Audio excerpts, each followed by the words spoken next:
Sunday சமையலில் இன்றைக்கி நம்ம செய்ய போகிறது ஃப்ரைட் ரைஸும் ஆஃப் பாயில் தாங்க. கடாயில் கொஞ்சமாக எண்ணெய் விட்டுட்டு பூண்டு போட்டுருங்க. பூண்டு போட்டு நல்லா சாட்டே பண்ணிடுங்க.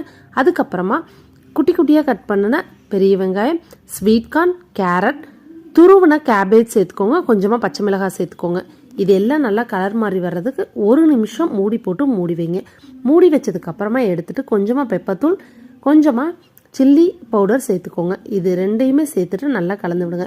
சோயா சாஸ் வீட்டில் வச்சுருந்தீங்கன்னா சேர்த்துக்கோங்க, இல்லை கெச்சப் இருந்தாலும் சேர்த்துக்கலாம். நல்ல டேஸ்ட் கொடுக்கும். வடித்து வச்சுருக்கிற சாப்பாட்டை இதோடு சேர்த்து நல்லா உதிரியாக கிளறி எடுத்துருங்க. தேவையான அளவு ஆனியன் லீவ்ஸ் இருந்தால் போட்டுக்கோங்க, இல்லை கொத்தமல்லி தலையே போட்டுக்கோங்க.